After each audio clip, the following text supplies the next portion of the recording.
Suite de la recherche de l'équation d'une droite à partir de 2 points, à partir d'un exemple.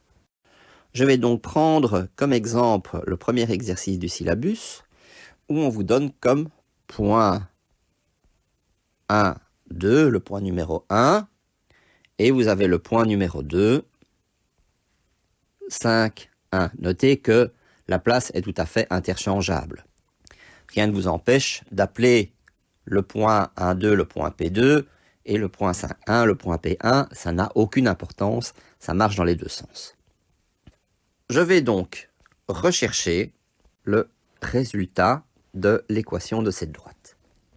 La première chose que je dois faire, c'est calculer le coefficient angulaire, et pour ça, j'ai besoin de delta y et delta x. Si je cherche delta x, la différence des y, alors attention, ne nous trompons pas, 1 et 5. Donc la différence, c'est 5 moins 1, ce qui va me donner 4. Je vais chercher delta y. La différence des y, c'est 1 moins le 2, c'est-à-dire moins 1. Avec ça, je peux trouver m. M, c'est égal à delta y sur delta x. Et le résultat, ça me donne moins 1/4. Pour pouvoir trouver P, je sais que la formule, c'est y1 moins mx2. C'est une des deux formules que je peux utiliser. Ça me donne, alors que vaut y1, y1 c'est 2, il est là. Donc 2. Moins m.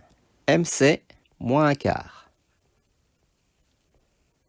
Fois x1, 1. Donc ça me donne 2 plus 1/4. Ça me fait 8/4 plus 1/4, ça me fait 9/4. Je mets tout en quart, ce sera beaucoup plus simple. Pour être sûr d'avoir la bonne réponse, je vais vérifier en regardant si j'obtiens la même chose avec le point numéro 2. Ce n'est pas du tout obligatoire, c'est une vérification. Donc avec le point 2, qu'est-ce que j'ai? J'ai y2, c'est 1, moins, alors de nouveau, moins 1/4, qui multiplie 5. Est-ce que je vais obtenir la même chose? J'ai donc 1 plus 5/4. Alors 1, c'est 4/4. 4/4 plus 5/4, ça me fait 9/4. Voilà, j'ai trouvé ce que vaut M, j'ai trouvé ce que vaut P. Eh bien, j'ai tout de suite le résultat de la droite. Y est égal à M, c'est-à-dire moins 1/4, fois X, plus P, plus 9/4. Et voilà, j'ai trouvé le résultat. Voilà ce que l'on obtient graphiquement. Nous connaissons la valeur des coordonnées de P1 qui vaut x1, y1. Nous connaissons la même chose pour le point 2 qui a comme coordonnées x2 et y2. Et on recherche m. Qu'est-ce qu'on nous dit dans la théorie? On va nous dire que m, c'est delta y sur delta x. Qu'est-ce que c'est que delta y? Eh bien, c'est la différence de y2 moins y1. Qu'est-ce que c'est? C'est cette hauteur moins cette hauteur. Cela correspond exactement à cette différence de hauteur entre là et là, que je vais me permettre de reporter ici. Donc ici, vous avez le delta y, vous l'avez également ici, le delta y.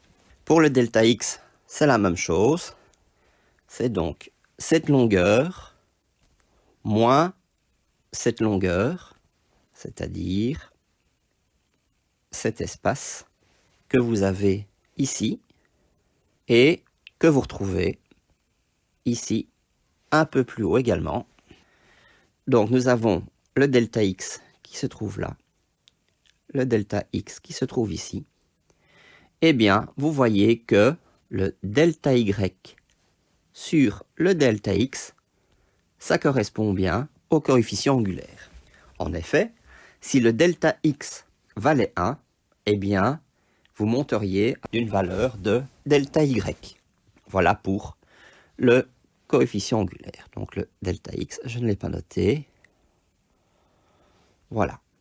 Tant qu'OP, on sait qu'il va se situer ici et qu'il peut être déterminé après avoir éprouvé M. Voilà, cela met un point final à l'étude d'une droite qui passe par 2 points, et donc la recherche de son équation avec M qui vaut la différence des y divisé par la différence des x, et enfin P qui est trouvé par les formules y1 moins mx1, où P est égal à y2 moins mx2, que vous choisissiez l'une équation ou l'autre, le résultat doit être identique. Le mieux, c'est de faire les deux. Si vous trouvez 2 fois la même réponse, c'est qu'il n'y a pas d'erreur.